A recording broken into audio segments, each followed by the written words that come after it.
안녕하세요. 사연을 부탁해입니다. 오늘의 사연을 소개하겠습니다. 우리 집도 상상을 초월할 만한 엄청난 일을 겪었습니다. 다시 생각해봐도 아찔하기만 합니다. 잠시 우리 시댁 소개를 하자면 시부모님과 우리 부부 그리고 도련님과 시누이가 있습니다. 시어머니는 평소 아들에 집착을 하는 성격으로 맛있는 음식은 모조리 아들에게만 주는 그런 분이세요. 그러니까 시아버님과 며느리인 저 그리고 아가씨에게는 냉정하리만큼 음식을 차별하곤 하시는데요. 거의 병적이라고 생각하시면 될 것 같습니다. 그리고 그런 차별로 인해 어마어마한 일이 벌어지고 말았어요.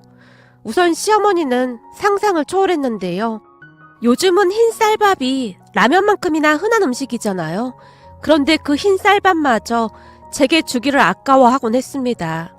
지금 생각해봐도 이해가 되지 않을 정도인데요. 어느 정도인가 하면 말이죠.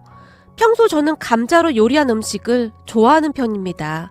하지만 감자를 넣고 밥을 한 건 잘 안 먹게 되더라고요. 결혼 전 시댁에 놀러 갔을 때 시어머니가 제게 물어본 적이 있었어요. 얘, 너 혹시 감자 좋아하니? 감자요? 네, 감자 좋아해요. 그래? 그럼 감자밥 했는데 감자만 주면 되겠네? 저기 어머님, 제가 감자 요리는 좋아하는 편인데 밥에 들어간 감자는 잘 안 먹게 되더라고요. 밥 안에 들어간 감자가 얼마나 맛있는데 그걸 안 먹어? 참 이상하네. 라며 마치 무슨 별종이라도 보듯 저를 바라봤어요. 그렇게 시어머니가 절대 모를 리가 없었습니다. 하지만 결혼을 하고 난 뒤 시어머니는 마치 작정이라도 한 듯이 제가 시댁에 갈 때마다 감자밥을 했습니다. 그렇게 식탁에 앉았는데 제 밥그릇에 밥만 수북하게 올려져 있었기에 그때 제 말을 기억하고 밥만 주셨구나 하는 생각이 들면서 시어머니에게 고마운 마음마저 들었는데요. 식사를 하던 도중 저는 그만 깜짝 놀라고 말았습니다. 식사를 하다 보니 밥은 그저 위장술이었을 뿐 소복하게 덮인 밥 밑에 감자만 가득했거든요. 어찌나 황당하던지 처음에는 어쩔 줄을 모른 채 감자만 내려다보고 있었는데요. 시어머니가 그런 저를 곁눈질로 보며 입꼬리를 올리고 있더라고요. 제가 당황한 채 주저하고 있자 남편이 제 밥그릇을 받고 뭐야, 당신 밥그릇에 왜 감자만 수북해? 당신 감자밥 안 좋아하잖아. 안 되겠다. 당신이 이거 먹고 내가 당신 거 먹을게. 라며 남편이 제 밥그릇과 남편의 밥그릇을 맞바꿨어요. 그런데 바뀐 남편의 밥그릇 안에는 감자가 하나도 없더라고요. 한마디로 시어머니가 고의적으로 그런 행동을 한 겁니다. 그런 시어머니의 행동이 유치하기 그지없었지만 저는 그저 모른 척하고 말았어요. 왜냐하면 남편이 옆에서 잘 지켜줬거든요. 거기다 시아버님과 시누이와는 사이가 좋은 편이었기에 그런 치사함 정도는 그냥 넘겨버릴 수 있었고요. 하지만 그 뒤에도 시어머님의 치사함은 극에 달했는데요. 간혹가다 시댁에 가면 음식을 몰래 숨겨놨다가 남편에게만 주곤 했습니다. 거기다 소고기 묵국 같은 것을 줄 때도 제 국그릇에는 무 몇 개만 달랑 있었고 맛있는 반찬이 있으면 전부 남편과 도련님 앞으로 몰아주곤 했습니다. 문제는 저뿐만 아니라 시아버님에게도 그랬다는 거였는데요. 어느 날은 식사를 하던 도중 시아버님의 숟가락을 내던지기도 했습니다. 거참 그만 좀 해라. 그거 안 먹어 안 먹는다고. 당신이 눈에 쌍심지를 켜고 지켜보고 있는데 며느리랑 내가 먹을 수나 있겠어? 그러니까 반찬 좀 아들 앞으로 그만 좀 밀어대라. 진짜 치사해서 못 보겠네. 며느라, 찬밥 신세인 너랑 나는 나가서 따로 먹자꾸나. 라며 시아버님이 저를 데리고 횟집에 가서 회를 사준 적도 있었어요. 어느 날은 제가 시아버님에게 물어본 적이 있었습니다. 제가 궁금해서 그러는데 어머님은 언제부터 저러신 거예요? 그게 말이야, 니들 외갓집에 아들이 없었거든. 딸만 5이었다. 그러다 보니 니들 외할머니 외할아버지가 특히나 막내인 니네 시어머니를 그렇게 구박했던 모양이야. 막내인 시어머니만 왜 구박하신 건데요? 그게 말이다, 그 어느 점쟁이가 막내는 분명히 아들이라고 했다지 뭐냐. 그래서 기대를 많이 한 모양인데 떡하니 낳고 보니 또 딸이었으니 실망이 이만저만이 아니었던 모양이야. 그래서 살면서 구박이란 구박은 다 받고 살았다지 뭐냐. 근데 우리가 결혼하고 나서 네 시어머니가 떡하니 아들을 그것도 둘이나 낳았으니 얼마나 좋았겠냐. 그동안 받은 서름이 다 내려가는 것 같다고 하더구나.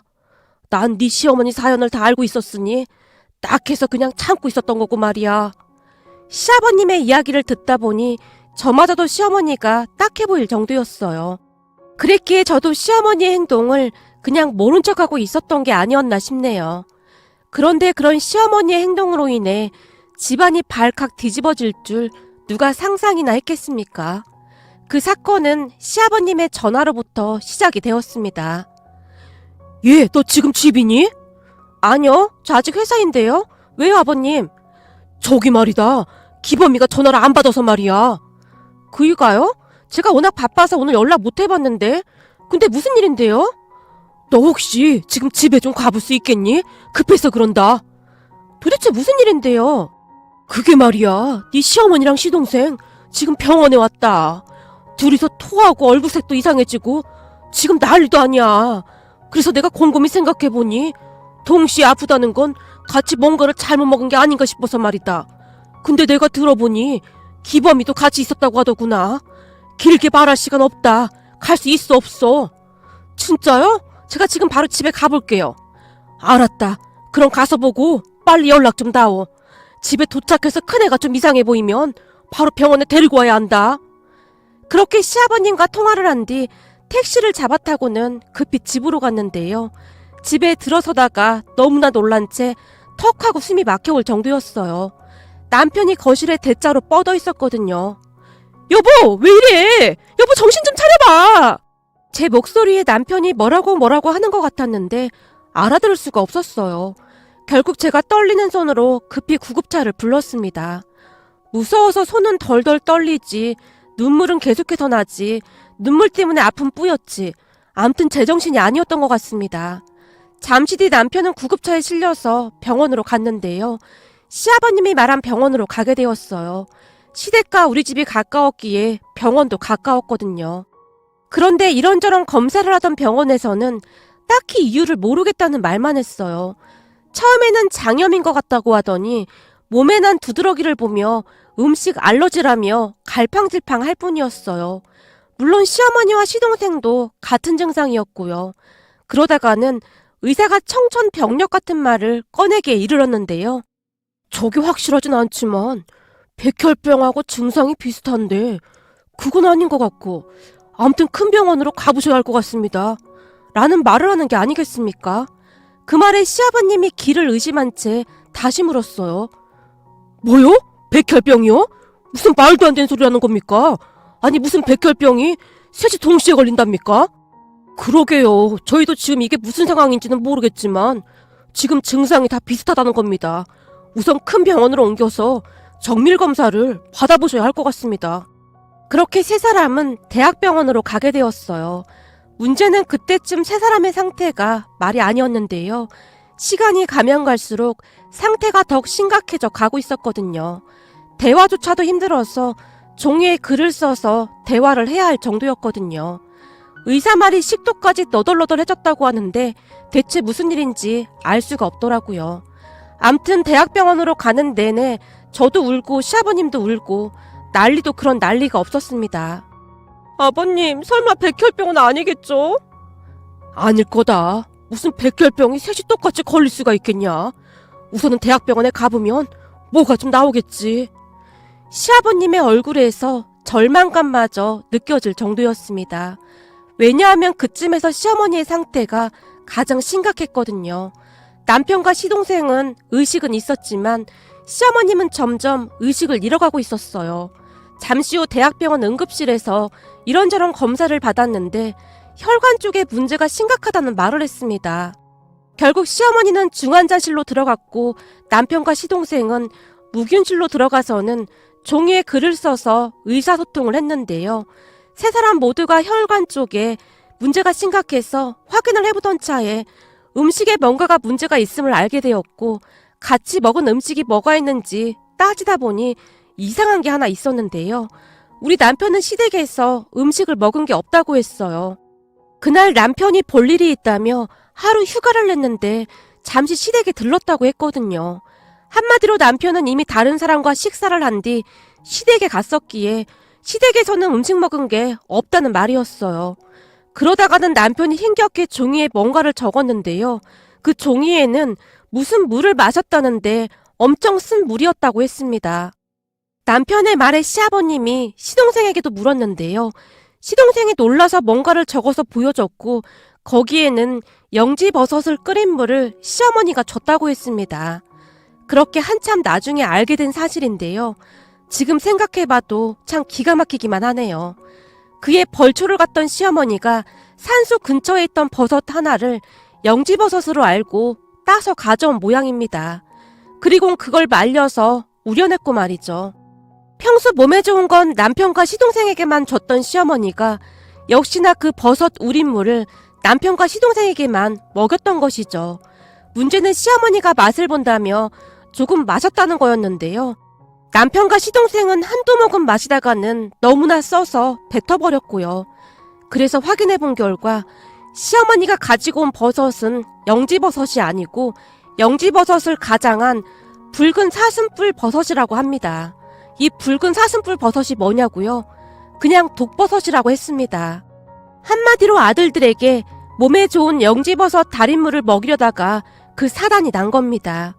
이 붉은 사슴뿔 버섯이 얼마나 위험한 것이냐 하면 말이죠. 소량만 먹어도 아주 치명적이라고 하더라고요. 그런데 시어머니가 얼마나 마신 건지 대학병원에 와서는 의식까지 없는 상태였어요. 극기하는 의사가 마음의 준비를 해야 할 것 같다는 소리까지 했거든요. 하지만 정말 다행히도 기적과도 같이 시어머니의 의식이 돌아왔습니다. 평소 저는 시어머니를 좋아하진 않았지만 눈물이 펑펑 쏟아질 정도로 반갑더라고요. 시아버님과 시누이, 우리 셋이서 부둥켜 안고 얼마나 울었는지 모르겠습니다.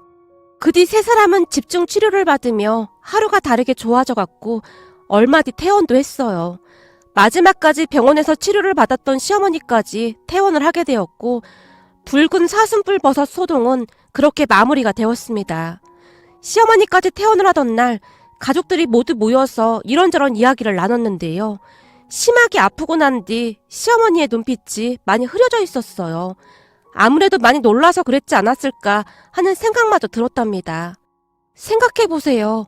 그 버섯을 영지버섯인 줄 알고 산에서 가지고 내려온 것도 시어머니였고 그 버섯을 다려서 남편과 시동생에게 먹인 것도 시어머니였으니까요. 그렇게 조금 안정이 되었을 때 시아버님이 시어머니를 나무랐는데요. 그때 내가 분명히 아무거나 그렇게 먹는 거 아니라고 몇 번이나 말했잖아. 셋 다 황천길 갈 뻔했어.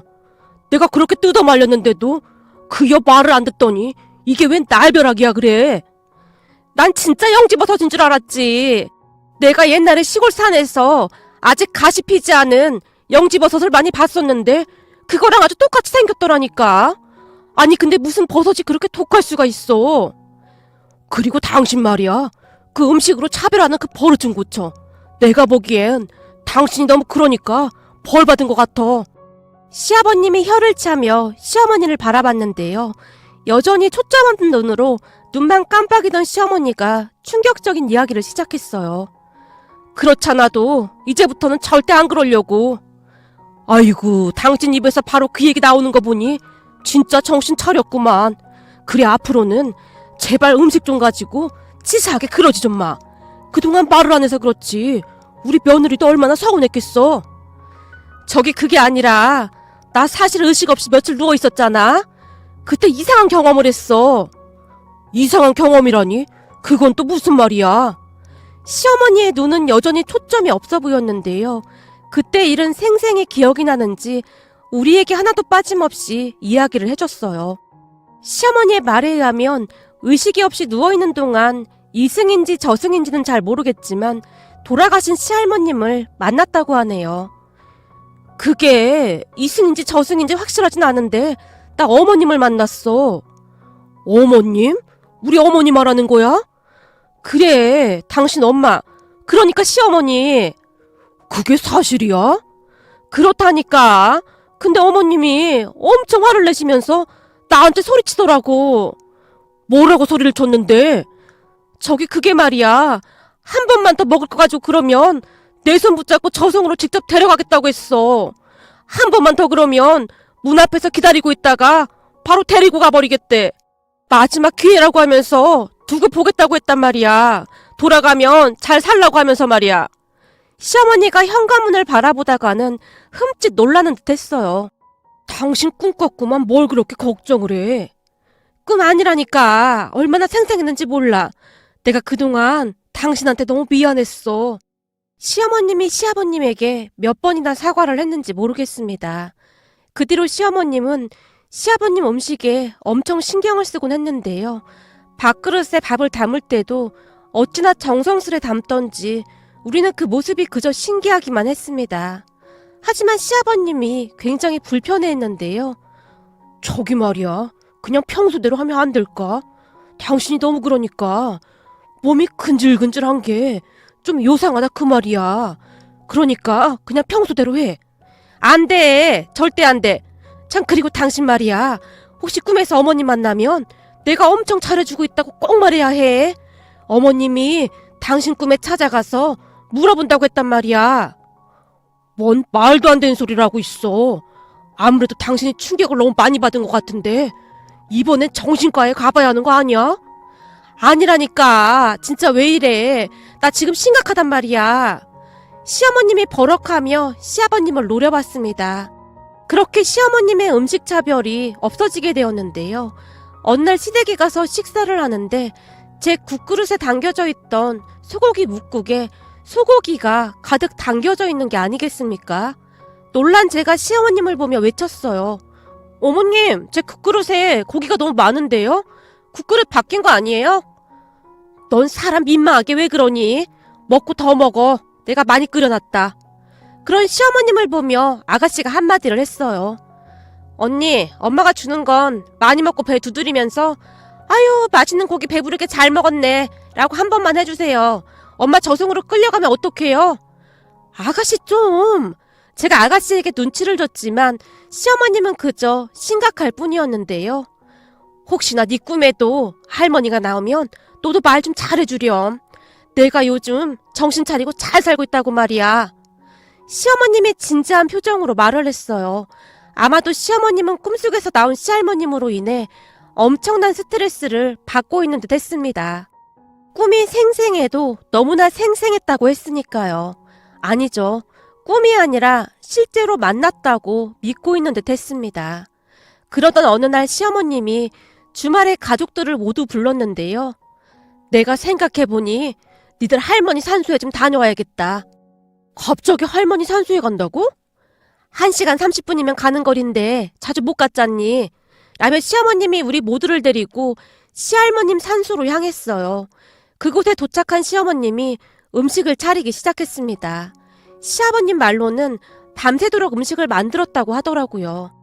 그렇게 우리는 얼떨결에 할머님 묘에 절까지 했고 잠시 후 시어머님이 제 옆구리를 쿡쿡 찌르더니 한마디를 했어요. 얘, 너 할머니한테 할 말 있다고 했잖니? 빨리 말씀드려. 네? 아, 네, 그게... 잠시 제가 헛기침을 한 뒤 할머님 산소를 보며 마치 국어책을 읽듯이 말을 했어요. 할머님, 어머님이 이제는 음식 차별을 안 하십니다. 전에는 생선 줄 때 저랑 아버님한테는 주구장창 대가리만 줬었는데요. 이제는 이따시만한 몸통도 막 주고 소고기 묵국에는 소고기도 되게 많이 줍니다. 무보다 소고기가 더 많습니다. 그리고 밥 안에다 감자도 안 넣고 흰 쌀밥만 엄청 많이 주십니다. 그러니까 우리 어머니 미워하지 마세요. 제 말에 옆에 있던 가족들이 웃음을 참지 못하고 크크거리며 웃고 있었는데요. 신우이가 제 옆에 바짝 달라붙더니 물었어요. 언니, 그거 엄마가 시킨 거죠? 저기 그게 어머님이 종이에다 적어준 거 다 외운 거예요. 내가 미친다 진짜. 신우이와 제가 간신히 웃음을 참으며 쏙닥거리고 있었는데요. 그런데 시어머님이 다시 시아버님의 옆구리를 찔러댔어요. 시어머님의 성화에 못 이겨 시아버님도 한마디를 했습니다. 어머니, 걱정하지 마세요. 요즘은 집사람이 절대 음식 차별 안 합니다. 아니, 그거 말고 할 말이 또 있잖아. 아, 참 그거. 어머니, 저는 우리 집사람 없으면 절대로 못 삽니다. 그러니까 절대로 데리고 가면 안 됩니다. 나 참 이게 뭐 하는 짓인지 모르겠구만. 시아버님이 투덜댔지만 시어머님의 얼굴은 만족스럽다는 그런 표정이었어요. 그러다 어느 날 이번에는 제가 가족들을 시댁으로 다 불렀습니다. 세상에나 말이죠. 어머님 꿈이 진짜였어요. 뭐? 그게 무슨 말이냐? 제가 며칠 전에 꿈을 꾼 거 있죠? 근데 어찌나 생생한지 모르겠어요. 무슨 꿈을 꿨다는 거니? 그러니까 꿈에서 할머님이 나오셨어요. 뭐야? 그게 정말이니? 그래서 뭐라고 하셨는데? 그게 저한테 거짓부렁 할 생각하지 말라고 하시면서 어머님이 진짜 변했냐고 물어봤어요. 그리고 아버님한테 진짜 잘하라는 말도 하셨고요. 그 순간 시어머님의 얼굴이 사색이 되어 있었는데요. 맞네, 맞아. 어머님 살아생전에 거짓부렁이란 말을 입에 달고 다셨는데 세상에나 꿈에 어머님이 나온 게 확실하구나. 그래서 넌 뭐라고 했는데? 어머님이 마치 딴 사람이 된 것 같다고 했죠. 절대 차별 안 한다고. 아, 그리고 얼마 전에 어머님이 아버님 보약 지워드린 것도 제가 엄청 강조해서 말씀드렸어요.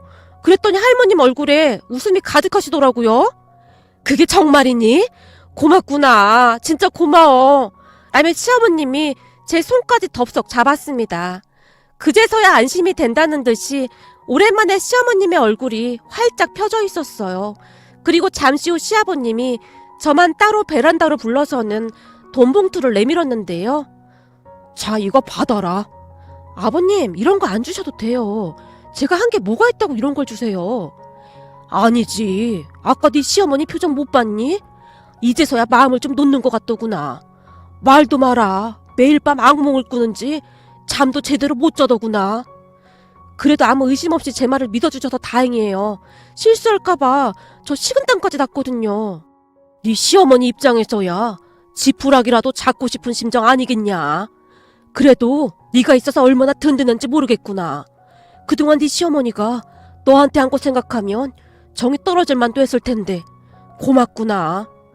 아니에요. 어머님 사연 들어보면 그럴 수도 있겠다 싶더라고요. 거기다 아버님의 아가씨가 워낙 잘 챙겨주셔서 전 괜찮았어요. 어머니 겉으로만 그러신데 사실 마음이 엄청 여린 분이시잖아요. 그리고 예전에 그랬던 거 많이 후회하시는 것 같더라고요. 제 말에 시아버님이 몇 번이나 고맙다는 말을 했는데요. 제가 보기에 우리 시어머님이 결혼을 참 잘했다는 생각마저 들었습니다. 사실 제 꿈 이야기는 시아버님이 제게 부탁을 한 거였거든요. 심하게 아프시고 난 뒤 시어머님이 기가 많이 허해진 것인지 주무시다가 심하게 잠꼬대도 하시고 식사도 잘 못하시고 심각하다고 했거든요. 그런 시어머님이 걱정이 됐던 시아버님이 제게 마치 꿈에 시할머님이 나온 것처럼 연기를 해달라고 부탁을 했던 거였고요. 어찌됐든 우리 시아버님은 시어머님을 항상 안타깝게 생각하며 챙기곤 했으니까요. 암튼 우리 집 가짜 영지버섯 해프닝은 그렇게 마무리가 되었답니다. 그리고 우리 시어머님이 마치 다른 사람처럼 변한 건 말할 것도 없었고요. 얼마 전에는 제가 감기 몸살에 걸렸다고 시어머님이 직접 홍삼까지 사서 가지고 오셨더라고요. 그렇게 우리 가족은 잘 지내고 있습니다. 앞으로 시부모님이 건강히 오래오래 행복하셨으면 좋겠습니다. 오늘의 사연은 여기까지였습니다. 즐겁게 보셨다면 구독, 좋아요 부탁드립니다. 고맙습니다.